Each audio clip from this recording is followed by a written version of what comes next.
आज हमारे साथ शो में मौजूद हैं सैयद जिब्रान और टीपू शरीफ। अस्सलाम वालेकुम जी। वालेकुम अस्सलाम and welcome to my show. मुझे ये बताएं कि आप लोगों को भी ये लगता है कि आजकल गो कि आपकी अपनी बिरादरी है, लेकिन क्या आप लोगों को भी लगता है कि आपकी बिरादरी के जितने आर्टिस्ट हैं वो अब सब ऑलमोस्ट सब एक जैसे दिखने लग गए हैं, ज़रा चेंज नहीं लाते अपने अंदर? एक्चुअली काम का लोड इतना ज़्यादा है and you are stuck with so many projects that it's very hard to exclusively अपने आप को एक प्रोजेक्ट के लिए डेडिकेट करें, अपनी लुक चेंज करें। So that's the reason that more और लेस आपको लुक में कम वेरिएशन नज़र आती है और बस एक ही जैसा बंदा है वो 3-3 काम कर रहा है या 4-4। सो यू नो, पर मैं शो के आगाज़ में भी कॉम्प्लीमेंट करना चाहूँगी। अभी ड्रामा आया जिनकी शादी उनकी शादी, मैंने वाहिद अभी वो ड्रामा वो ही देखा है क्योंकि मुझे अच्छी एंटरटेनमेंट लेनी थी।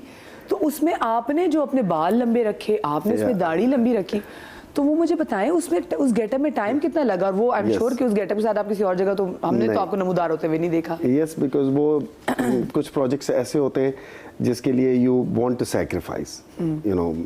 तो जब ये प्रोजेक्ट डिस्कस हो रहा था तो मुझे उसी टाइम पता था कि मैं ऐसे बन के सामने अगर जिन आऊँगा तो nobody is gonna believe it, nobody is gonna buy it. I have to do something which makes it believable. और वो यही था कि अपना गेटअप इतना डिफरेंट करो कि एटलीस्ट उसमें एक वो बिलीवेबिलिटी की वो आए। तो उसका यही तरीका था कि दाढ़ी ओरिजिनल बढ़ाओ, बाल बढ़ाओ। 4 महीने में घर बैठ के सिर्फ इसके लिए I said no to everything. आपने कोई और प्रोजेक्ट नहीं किया ऑफ कोर्स, बिकॉज एक्चुअली इस बड़ा महंगा पड़ा आपको प्रोजेक्ट ऐसे।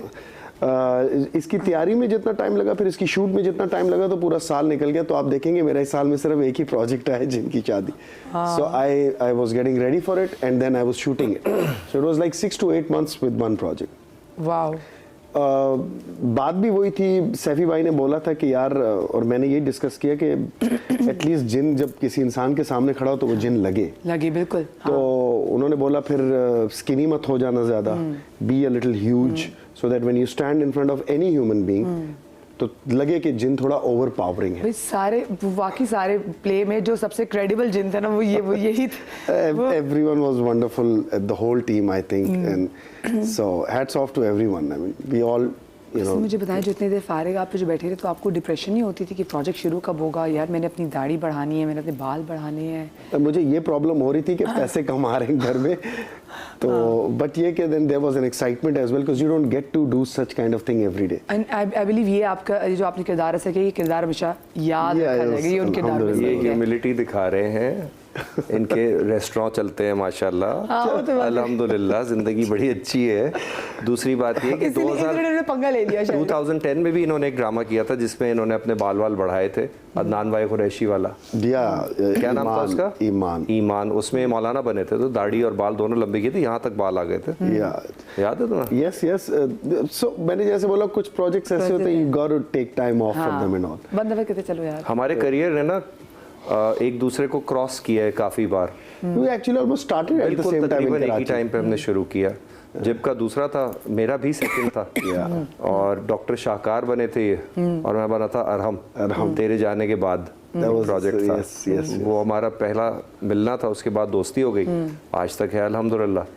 और शौक भी मिलते जुलते हैं, बास्केटबॉल दोनों खेलते थे। अभी भी खेलते हैं। अब घुटना इजाजत नहीं देता मेरा राइट वाला, और तंग करता है। थोड़ा टाइम की किल्लत की वजह से नहीं खेला जाता, ये है। अच्छा मुझे बताएं टीपू, आपको भी लगता है कि अब हमारे बहुत सारे जो आर्टिस्ट हैं ना वो अपने डिफरेंट ड्रामास के लिए, जैसे मैं फैसल भाई को देखती हूँ, फैसल कुरैशी को, कि वो भी जब कोई नया प्ले कर रहे थे तो अपनी लुक को चेंज करते हैं। बिल्कुल। तो लेकिन ये हमारे पुराने ही आर्टिस्ट के साथ है, नए आर्टिस्ट समझ ऐसा लगता है कि वो ज़्यादा इतनी एफर्ट नहीं डालते। क्या आपको भी ऐसा लगता है?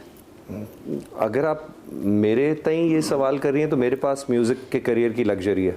तो मैं कॉन्सर्ट्स करता हूँ, इसलिए मैं अपनी मर्जी से ड्रामे करता हूँ जब मेरा दिल चाहता है। तो मेरी शक्ल चेंज हो जाती है, मैं मूछें भी रख लेता हूँ, शेव भी कर लेता हूँ, दाढ़ी भी रख लेता हूँ। अभी मैं दाढ़ी बढ़ा रहा हूँ क्योंकि मैंने जनवरी में एक बहुत ख़तरनाक और बड़ा रोल करना है एक ड्रामे में जो शदीद नेगेटिव है, तो उसके लिए मैं चेंज कर रहा हूँ। बाकी ये कि ये जो आजकल जो करंट लॉट जो है, जो हीरोज़ कह लें या पॉपुलर एक्टर्स हैं, वो वायरलिटी के चक्कर में फंस गए। उन्हें लगता है कि जो उनकी लुक है उसी पे वो सक्सेसफुल होंगे। ऐसा होता नहीं है दुनिया में। You have to be deeper than that. तो अगर आप गहराई में जाएंगे, अगर आप बिलीव करेंगे कि आपका ऐसा नहीं, सारे एक जैसे नहीं है, अब वहाज हैं और 2-3 लोग हैं, वो अपनी लुक्स चेंज करते हैं थोड़ी बहुत। ये भी होता है ना, बैक टू बैक आप शूट कर रहे होते तो जैसे जिब्रान ने कहा कैसे बदले। तभी जो पहले वाले जो आर्टिस्ट होते थे ना वो नज़र आ रहे होते थे कि एक इन्वेस्टेड नज़र आ रहे होते थे समहाउ। अच्छा मुझे ये बताएं कि कोई आपका ऐसा प्रोजेक्ट जिसके लिए आपने अपनी लुक्स के लिए बड़ी पीड़ ली हो, कहते तकलीफ ली हो, वो कौन सा था? मेरे साथ नॉर्मली ये हुआ है कि चूंकि मैं शक्लें चेंज करता रहता हूँ तो जो शक्ल होती है उसमें उनको कुछ नज़र आता है, ये तुम ये वाला कर लो। जैसे जब 2010 में हम टर्की में थे और मैं एज अ प्रोडक्शन असिस्टेंट गया हुआ था साथ बाबर भाई के, बाबर जावेद के, तो बाल मेरे लंबे हुए हुए थे और मैं वो बैंड लगाता था सर पे उसको पीछे रखने के लिए। उन्होंने कहा यार तुम पाशा का कैरेक्टर करोगे। मुझे नहीं पता था कौन है पाशा, क्या है पाशा। हम तो फहद मुस्तफ़ा का वो सीरियल था पूरा, उसके इर्द गिर्द रिवॉल्व करता था। वो जब पाशा किया तो वो बहुत अच्छा चला गया। फिर उसके साथ हमने चेनें, बालियाँ, पता नहीं क्या क्या, हमने जैना मार्केट से माल खरीदा जाके, तो वो अच्छा खासा लोडेड पाशा बन गया। सुराख नहीं करवाया, मैग्नेट वाला लगाया था। लगता था एक यहाँ पहनता था, एक यहाँ पहनता था, एक यहाँ पहनता था। इस किस्म की चीज़ें की हुई हैं। और बाल लंबे बाल छोटे बहुत किए मैंने, बहुत किए। अब मुश्किल हो जाता है। देखिए वो अल्लाह ने बाल भी नहीं रहे। अल्लाह ने बाल दिए तो बाल लंबे छोटे। हर एक के पास पठान जेनेटिक्स का एडवांटेज नहीं होता। ये बात। अच्छा चलो, मैं अगर आप लोग आपके बचपन में लेके जा सकूं तो मुझे ये बताएं कि आपके बचपन में आप पर ऐसी कौन सी सख्तियां थी जो कि आज की जनरेशन सोच भी नहीं सकती या आज की जनरेशन को बिल्कुल बर्दाश्त ना करे? अगर मैं आपके बचपन की बात करूँ, आपके लड़कपन की बात करूँ। आज दोपहर को 2 से 4-5 बजे लंच के बाद हमें घर से बाहर निकलना अलाउड नहीं था। अम्मी अब्बू कहते थे रेस्ट टाइम में घर में रहो, तो अब्बू सोते थे थोड़ी देर। आर्मी ऑफिसर, वो ऑफिस से आके 2-1 घंटा रेस्ट करते थे, फिर शाम में खेलने जाते थे। तो 2 घंटे हम we were suppose to be inside home, जो कि हम नहीं होते थे। हम छुप के भागते थे बाहर, पकड़े भी जाते थे। लेकिन आजकल के बच्चे को आप बोल सकते हैं 2 से 4 बजे कमरे से बाहर नहीं निकले, वैसे ही नहीं निकलेगा फोन से बाहर। वो घर से नहीं बाकी बाहर निकल रहा। But these are the things they can't relate to. और घर वापस कितने बजे आना होता था? नहीं, उनके उठने से पहले 1 घंटे का होता था, जाके बाहर ऐसे करना कुछ भी नहीं होता था। सिर्फ एक सेंस कि हम कुछ ऐसा कर रहे हैं जो मना है। दोपहर को बाहर निकल जाए तो बहुत अय्याशी होती थी, लगता था कि यार ये एक्स्ट्रा टाइम मिल गया। एग्जैक्टली। मगरिब पे वापस आना होता था। बच्चे सारे गिल्ली डंडा खेल रहे होते थे, हम उनके साथ गिल्ली डंडा शुरू हो जाते थे। अजान हो जाए और अब वापस ना आए तो बहुत बड़ी प्रॉब्लम ये मगरिब के टाइम का जो होता था, ये मसला था। खुद ही आना होता था वापस। एक टाइम पे तो लेने आ जाते थे, फिर जब 8-9 साल की एज हो गई फिर खुद ही आना होता था। नहीं आए तो फंस जाएंगे। तरह तरह की चोटें लगा के आते थे, इधर से छिला हुआ, इधर से छिला हुआ, इधर से छिला हुआ। अब तो माएँ जो हैं वो बाकायदा गिर रही होती हैं। और फिर जब लापरवाही पे आए तो फिर बिल्कुल ही नहीं देख रही होती। जैसे इंसिडेंट अभी कुछ दिन पहले हुआ था, आपको पता है। मैं तो उस पर डिफरेंट पहलू रखता हूँ, but let's not go there. सुबह का टाइम है। That was very unfortunate. लेकिन मुझे बताएं कि आप लोग भी क्या उन बच्चों में आपका शुमार था कि जो कि वीडियो गेम्स खेलने जाते थे, फिर अम्मा या अब्बा पकड़ के लेकर आते थे? नहीं, पकड़ के तो नहीं ले आते थे, जाके खेल आते थे। इस पे एक कहानी है मेरे पास, टोकन वाली। मुझे मॉर्टल कॉम्बैट का बड़ा शौक था और स्ट्रीट फाइटर 2 का ना बहुत खेलता था मैं जाके। घंटा 5 रुपए के 6 कॉइन्स आते थे, 10 के 12, 10 रुपए के 12 कॉइन्स। अच्छा, जब भी मुझे रोटी लेने भेजते थे ना, अब तो वैसे 10 रुपए को कोई बंदा मुंह ही नहीं लगाता। कुछ भी नहीं। अब्बा फैक्ट्री से आते थे लेट और उनके लिए रोटी लेके आनी होती थी 8 बजे के टाइम। 8 बजे स्कूल होमवर्क सब खत्म हो जाता था, मैं जाता था रोटी लेने। रोटी की लाइन मैंने देखी 1-2 बार, मैंने कहा यार ये लाइन का फ़ायदा उठा के मैं 2-3 ज़रा मैच खेल के आ जाता हूँ। 1 बार हुआ, 2 बार हुआ, 3 बार हुआ। एक बार मैं जीत रहा था तो उसमें 6-7 फाइट होती थी, फिर वो एंड हो जाता था। जब एंड के करीब पहुंचा तो जीतने वाला था, पीछे से आवाज़ आई, अच्छा मार रहे हो, एक मुक्का मारना। पीछे देखा पकड़े तो वो लेके मुझे घर गए, कुछ भी नहीं कहा। लेकिन उस वक्त जो रास्ते में एंटिसिपेशन थी ना कि अब क्या होगा घर जाके, वो बड़ी खतरनाक थी। हुआ कुछ नहीं, कहते खेलो खत्म करो, क्योंकि 30-35 मिनट हो गए थे और रोटी नहीं आई थी। हर बार कहानी देता था, 8 लोग खड़े हुए थे मुझसे आगे, तो देर हो गई। कहीं कुट पड़ी वैसे आप लोग? इस सिमिलरली इस तरह का एक वाकया मेरे साथ हुआ। वो ये कि मैं जब बड़ा हो गया थोड़ा, टीनेज एंड लाइफ, तो मुझे लिफ्टें मांगने की बहुत आदत थी। तो हमने गांव जाना था, गाड़ी में जगह कम थी, तो अब्बू ने मुझे, मेरे भाई को बोला तुम लोग, गांव कहाँ है? मर्दान, रावलपिंडी से मर्दान, और बोला तुम लोग वैगन पकड़ो और गाँव जाओ, क्योंकि फुप्पो साथ है, ये गाड़ी में जगह कम है। तो मैं और मेरा भाई वैगन की जगह लिफ्टों पे गए, बड़ा मजा आया, एडवेंचर। वापसी में भी हमने प्लान बनाया हम लिफ्ट पे जाएंगे, घर वालों को नहीं पता। अब मर्दान से हम वापस भी आ रहे हैं, हम निकल पड़े सुबह 11 बजे, लिफ्टें ले रहे हैं, कभी मिलती है नहीं मिलती, तो 2 घंटे का सफर 4 का हो जाता है। अभी हम टेक्सला पहुंचे हैं, बंदा ऐसा होता है ना, मैं तुम्हें नौशहरा तक उतार दूंगा, नौशहरा से आगे वहां तक उतार दूंगा। एक बंदे ने टेक्सला तक उतारा, तो टेक्सला पे हम खड़े लिफ्ट ले रहे हैं, कुछ 4-4.5 घंटे गुजर चुके हैं और मेरे घर वाले भी निकल पड़े और थोड़ी देर बाद हम अपनी ही गाड़ी से लिफ्ट ले रहे हैं। ओ माय गॉड, गाड़ी रुकी, अब्बा जान बाहर निकले, हमारा खून ऐसे बिल्कुल, he didn't do anything, he got it that what we were up to। मेरे बड़े भाई को ड्राइविंग आती थी, उन्होंने बोला गाड़ी में बैठो दोनों, घर जाओ दोनों, मैं वैगन पे आ रहा हूँ। That's all he did. हम दोनों चुप करके गाड़ी में बैठे, अब्बू वैगन पे बैठ के घर आए। Just that time of we driving the car to home and he coming in that wagon, he didn't say anything। मैं ये सोच but it was so embarrassing for अगर us to- तीनों एक साथ गाड़ी में बैठे थे तो क्या होता, मैं तो ये सोच रही हूँ। नहीं, मेरे ख्याल में वो जो उन्होंने हमें साइलेंट टॉर्चर दिया, उसके बाद दोबारा कभी हमारी हिम्मत नहीं हुई कि ये हरकत करे। खतरनाक होता है वो। या उन्होंने अच्छाई से मारा। अच्छाई से मारा और उन्होंने ये भी कहा कि अगर मैं हो सकता है कि अगर वो गाड़ी में साथ बैठे थे तो कुछ फिर हो जाता। तो उन्होंने कहा he नहीं, would have मैं lost इनके it। साथ अपनी इंसान को अपनी औलाद से कितना प्यार है, मैं उनको गाड़ी भेज दिया, खुद बेचारे वैगन से आए। मुझे बताएं, आप लोगों को लगता है कि इंडस्ट्री में गुड लुक्स का फायदा है, गुड होने का फायदा है? गुड लुकिंग का हर जगह फायदा होता है, मेरा तो ख्याल है आप हर फील्ड में It's an फायदा edge। होता है। It's not a recipe of success, but it's an edge। आपको थोड़ा सा leverage मिल जाता है, but at the end of the day it's your talent which takes you everywhere। May be military में नुकसानदेह हो शायद मेरा अंदाजा है, क्योंकि अगर आप वहाँ पे ज़्यादा गुड लुकिंग हो, मे बी सार्जेंट आप पे नाराज़ हो जाए, वो आपको ज़्यादा रगड़ा दे, इसके ज़्यादा हीरो बनता है शायद। But otherwise I think her field में एडवांटेज है। आप डॉक्टर हैं, ये पूछें उधर भी वहाँ भी फर्क पड़ता होगा। It depends। एक बेसिकली ये एक आइस ब्रेकर है। If you are good looking, थोड़ा सा अगला बंदा थोड़ा सा it's more like, I'm not saying कि वेलकमिंग हो जाता है सामने वाला welcoming थोड़ा हो सा। जाता है, but at the end of the day it's who the person, what you are, that's more important। दरवाजा खोल देगा, खोला नहीं रखेगा आपके लिए। Yes, that's the right नहीं way to say। रखेगा। अच्छा मुझे बताएं, आप लोगों को आजकल के जो वैसे सारे हालात वगैरह चल रहे हैं जिसमें हम कहते हैं कि जी चेक्स का बहुत इशू होता है, कितना ज़रूरी है कि साइड में कोई ना कोई बिजनेस होना चाहिए? जैसे जिब्रान आप बिजनेस कर रहे हो, वैसे आपको कितना टाइम हो गया बिजनेस करते हुए? It's been a long time। Since 2005-6 I've been into this food business। So और मैं ये कहूँगा कितना ज़रूरी नहीं, it's a very important, it's a must that you should have an alternate earning line, ताकि आप किसी एक चीज़ पे रिलाई ना करें, because you know times are always tricky in everything। सिर्फ शो बिजनेस नहीं, मेरा बिजनेस या कोई भी आप काम लो, उसमें अप एंड डाउन आते रहते हैं। कोविड में तो दिन फिर आपने बड़ा एग्जैक्टली लॉस भी देखा होगा, क्योंकि एक ऐसे टाइम था कोविड में ये फिर काम चल रहा था मेरा थोड़ा बहुत, वो बिल्कुल डेड हो गया था। So ultimately you need alternate earning sources, ताकि आपका थोड़ा सा स्मूथ चलता है। And how do you manage time, क्योंकि आप लोगों की तो 12-12 घंटे की वेल शिफ्ट होती है। अल्हम्दुलिल्लाह I have a very good partner who looks after my business, so I'm blessed in that। फिर आपका अच्छा मैनेज हो जाता है। Yes, otherwise I mean it would have been impossible for me to balance both these things at the same time। आप मुझे बताएं, क्योंकि आपको तो हमने सुना भी है टीपू बहुत ज़बरदस्त गाते भी हैं। Thank you जी। तो टीपू इसके अलावा आपको क्या लगता है? देखिए, बिजनेस अगर आप नहीं करते तो कम से कम मेंटली और स्किल वाइज अपने आप को इवॉल्व जरूर करें, बढ़ें आगे, सीखें, डायनामिक्स देखें दुनिया किस तरफ जा रही है। मैं पढ़ता बहुत हूँ, किताबें वगैरह बहुत पढ़ता हूँ, आर्टिकल्स बहुत पढ़ता हूँ, एनवायरनमेंट साइंस ब्ला ब्ला फिलोसफी बहुत चीज़ें पढ़ता हूँ। तो मुझे वो एज एन एक्टर भी ग्रोथ देता है, एज ए ह्यूमन बीइंग भी ग्रोथ देता है। फिर आप जब लोगों से मिलते मिलाते हैं तो उनके पास कहीं ना कहीं कोई आइडियाज़ आ जाते हैं, तो मैं आइडियाज़ की कंसल्टेंसी का भी कमा लेता हूँ। ये भी एक चीज़ है।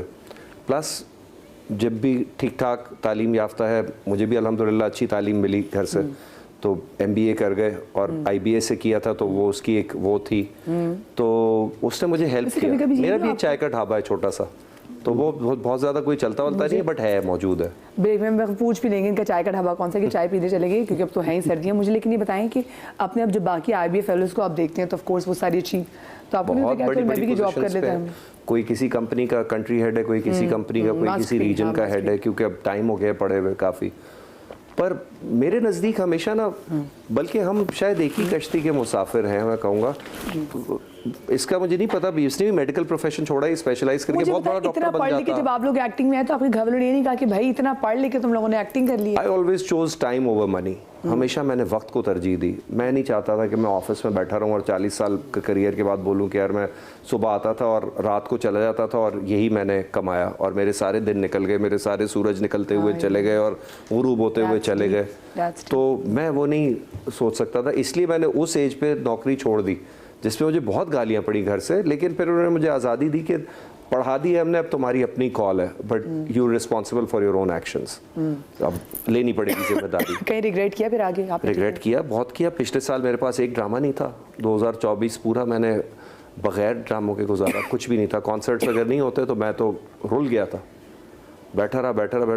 इसने जिन का जिक्र किया, मैंने यहाँ तक दाढ़ी बढ़ा ली थी और इतने लंबे बाल पिछले साल के शुरू में। शुक्र है ये नजर नहीं आया उन्हें। तो और मैं हाथी हो गया था 113 किलो पे, तो वो भी था मेरे पास यार अच्छा जी, we are switching to a break and you switch to world number 1 BYD। और हम दुआ करते हैं कि मदिया जी की तबीयत जल्द ठीक हो जाए। इनको सर्दी का वो हल्का हल्का जुकाम लगा हुआ है, which is everywhere, be careful everyone। Doctor से मशवरा लें।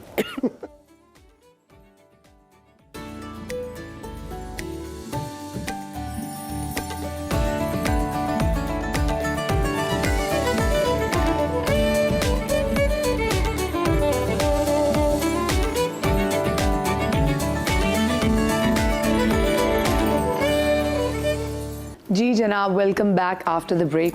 और ब्रेक पर जाने से पहले टीपो में बता रहे थे अपने पिछले साल की, यानी कि 2024 की आप हमें बात बता रहे थे कि जिसमें वो आपके लिए वो आपने एक्चुअली डिप्रेशन में गए थे या फिर कुछ ऐसे के लिए आपको लगा? डिप्रेशन में मैं कोई नहीं जाता। मुझे डिप्रेशन होने लगता है तो मैं गुस्सा करने लग जाता हूँ लोगों के ऊपर, फिर निकल जाता हूँ 2 दिन के बाद।